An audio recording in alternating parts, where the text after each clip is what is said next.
নমস্কার বন্ধুরা, তোমরা কেমন আছো? আশা করি ভালোই আছো।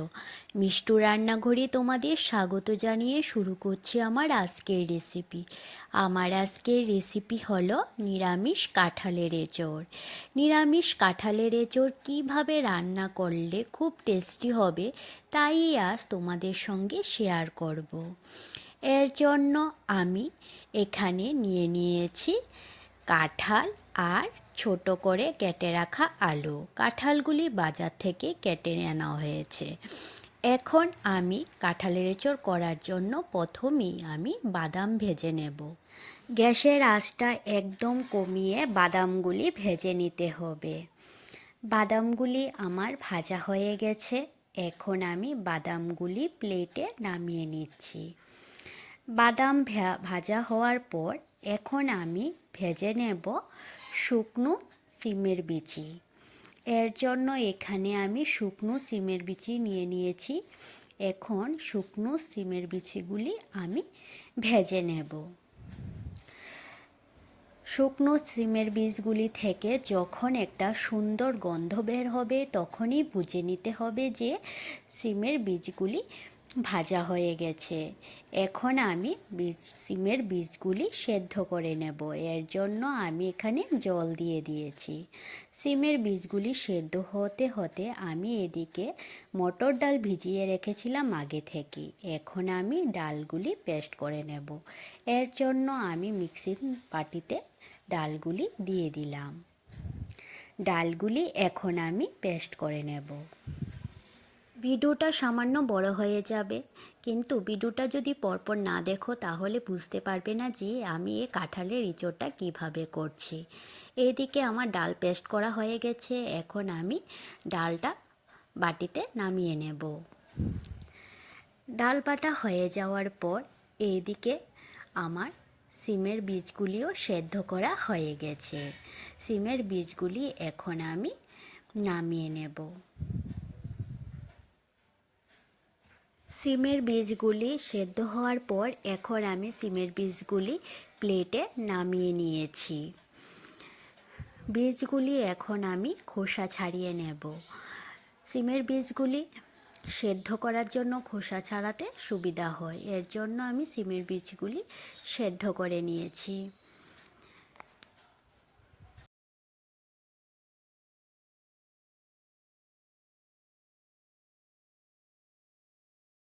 সিমের বীজগুলির খোসা ছাড়ানো হয়ে গেছে।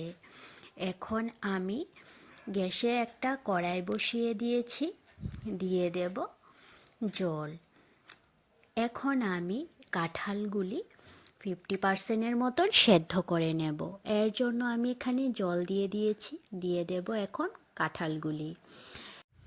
কাঁঠালগুলি দেওয়ার পর এখন আমি এর মধ্যে দিয়ে দেব পরিমাণ মতো নুন আর দিয়ে দেব অল্প পরিমাণ হলুদ। এখানে নুনটা দেওয়া হয়েছে কাঁঠালটা যাতে সেদ্ধ হয়ে আসে, আর হলুদটা আমি দিয়েছি এখানে কাঁঠালের মধ্যে যে আঠালো ভাবটা আছে, হলুদটা দেওয়ার ফলে এই আঠালো ভাবটা কেটে যাবে। এদিকে কাঁঠালটা আমার 50% মতন সেদ্ধ হয়ে গেছে। এখন আমি কাঁঠালটা নামিয়ে নিচ্ছি।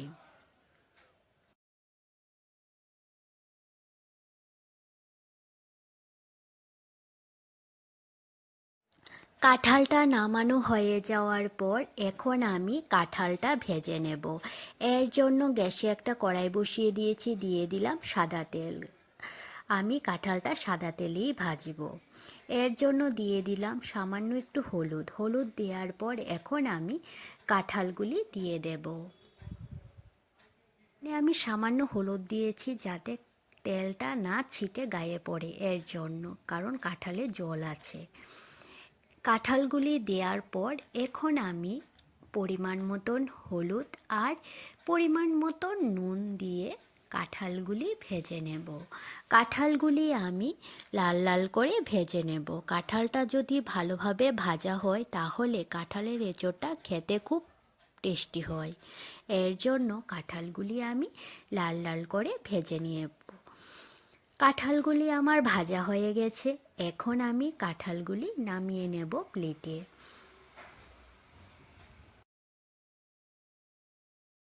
কাঁঠালগুলি প্লেটে নামানো হয়ে যাওয়ার পর এখন আমি আলুগুলি ভেজে নেব। এর জন্য গ্যাসে কড়াই বসিয়ে দিয়ে দিলাম সাদা তেল। আলুগুলি আমি সাদা তেলেই ভাজবো, এর জন্য আমি সাদা তেল দিয়েছি। এখন আমি আলুগুলি দিয়ে দিলাম। আলুগুলি দেওয়ার পর আলুগুলিও আমি হলুদ আর নুন দিয়ে লাল লাল করে ভেজে তুলে নেব। নুন হলুদ দেওয়ার পর আলুগুলি নেড়ে চেড়ে এখন আমি 5-10 মিনিটের জন্য ঢাকা দিয়ে দেব, যাতে আলুটা ভালোভাবে সেদ্ধ হয়ে যায়, তাহলে রান্নাটা খুব তাড়াতাড়ি হয়। এদিকে তো কাঁঠালটাও প্রায় সেদ্ধ হয়ে গেছে। 10 মিনিট পর আমি ঢাকাটা তুলে নিয়েছি। আলুটা ভালোভাবে সেদ্ধ হয়ে গেছে। এখন আমি আলুগুলি লাল লাল করে ভেজে তুলে নেব। আলুগুলি ভাজা হয়ে গেছে, এখন আমি আলুগুলি প্লেটে নামিয়ে নেব। আলুগুলি লাল লাল করে ভেজে নেওয়ার পর আলুগুলি নামিয়ে নিয়েছি। এখন আমি ডালের বড়া করব। এর জন্য আমি ডাল বাটার মধ্যে এখন আমি হলুদ আর নুন দিয়ে দেব। পরিমাণ মতন হলুদ আর পরিমাণ মতন নুন দিয়ে দিলাম। এখন ডাল বাটার সঙ্গে আমি হলুদ আর নুন মিশিয়ে নেব ডালের বড়া করার জন্য। ডাল বাটার মধ্যে পরিমাণ মতন হলুদ আর নুন দেওয়ার পর ডাল বাটাটা খুব ভালোভাবে হলুদ নুন মিশিয়ে নিয়েছি। এখন আমি ডালের বড়া করার জন্য গ্যাসে একটা কড়াই বসিয়ে দিয়ে দিলাম সাদা তেল। ডালের বড়াগুলি আমি সাদা তেলেই করব, এর জন্য আমি কড়ার মধ্যে সাদা তেল দিয়ে দিলাম। এখন আমি ডাল বাটা থেকে অল্প অল্প অংশ নিয়ে আমি বড়ার শেপে বড়াগুলি দিয়ে দিলাম। বড়াগুলি আমি হালকা ভাজবো, তাহলে বড়াগুলি ঝোলের মধ্যে দেওয়ার পর বড়াগুলি মধ্যে ঝোল ঢুকবে আর বড়াগুলি তুলতুলে হবে, খেতেও খুব ভালো লাগবে বড়াগুলি। এর জন্য আমি বড়াগুলি বেশি ভাজবো না।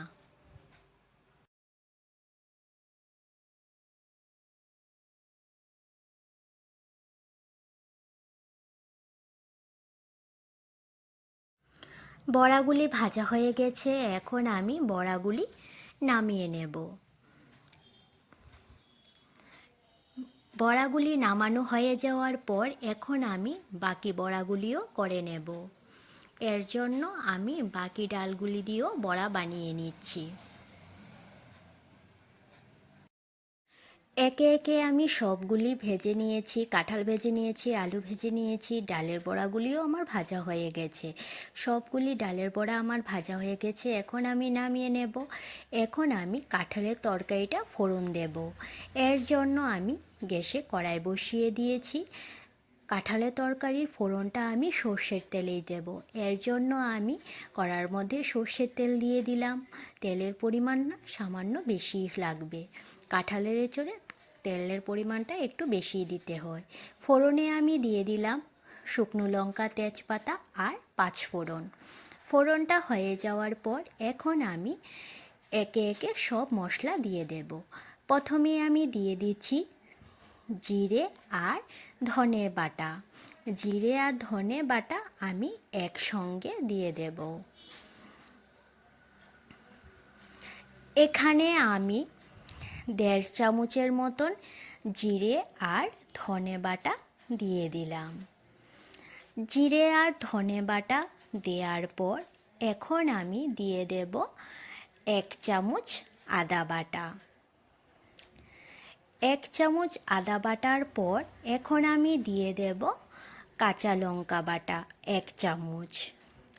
সব মশলা দেওয়ার পর এখন আমি মশলাটা ভেজে নেব। মশলাটা ভাজা হওয়ার হালকা ভাজার পর এখন আমি এর মধ্যে দিয়ে দেব কাশ্মীরি লঙ্কার গুঁড়ো। এটা আমি কালারের জন্য দিচ্ছি। কাশ্মীরি লঙ্কার গুঁড়ো আমি এখানে 1 চামচ দিয়ে দিলাম। কাশ্মীরি লঙ্কা দেওয়ার পর মশলাটা আমি ভালোভাবে কষিয়ে নেব। মশলাটা কষানো হয়ে যাওয়ার পর এখন আমি এর মধ্যে দিয়ে দেব আমি যে বাদাম ভেজে নিয়েছি সেই বাদামের বাটা। এখানে আমি বাদাম বাটা দিয়ে দিলাম। বাদাম বাটা দেওয়ার পর মশলাটাকে আমি আরও কিছুক্ষণ কষিয়ে নেব।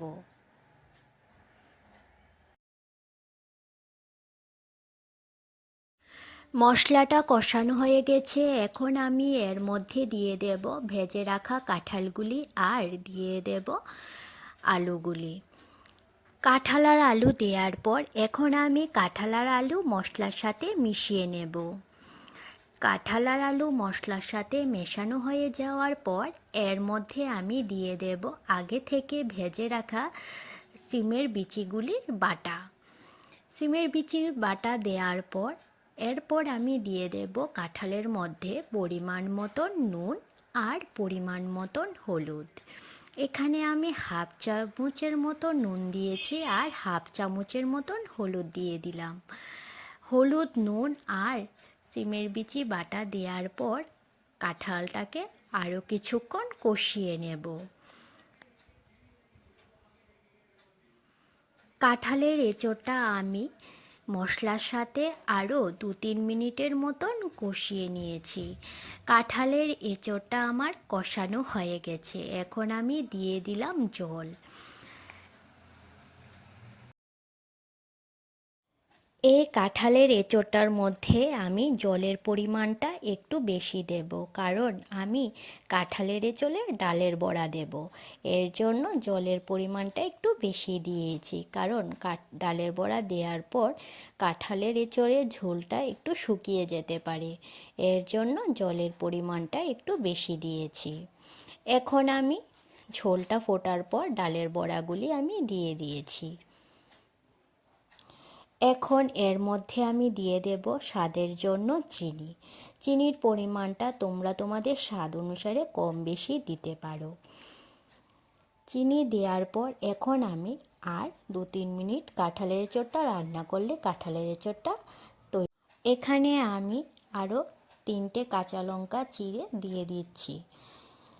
আর নামানোর আগে আমি কাঁঠালের এঁচোড়ের মধ্যে দিয়ে দেব 1 চামচ ঘি আর দিয়ে দেব গরম মশলা বাটা। ঘি গরম মশলা দেওয়ার পর এখন আমি কাঁঠালের এঁচোড়টা নামিয়ে নেব। আমার এই কাঁঠালের এঁচোড়ের রেসিপিটি তোমাদের কাছে কেমন লেগেছে তোমরা অবশ্যই জানাবে, আর ভালো লাগলে বাড়িতে অবশ্যই একবার বানিয়ে খাবে। কাঁঠালের এঁচোড়টা আমার হয়ে গেছে, এখন আমি কাঁঠালের এঁচোড়টা বাটিতে নামিয়ে নেব। আমার এই রেসিপিটি যদি তোমাদের কাছে ভালো লেগে থাকে তাহলে লাইক আর সাবস্ক্রাইব করে দেবে, আর আমার ফেসবুক পেজ মিষ্টু রান্নাঘর এই পেজটি ফলো করে দেবে। ফেসবুক পেজের লিঙ্ক আমি ডেসক্রিপশনে দিয়ে দিয়েছি। এই কাঁঠালের এঁচোড়ের রেসিপিটা রুটি, লুচি কিংবা ভাত সব কিছুর সাথে খেতে খুব ভালো লাগে।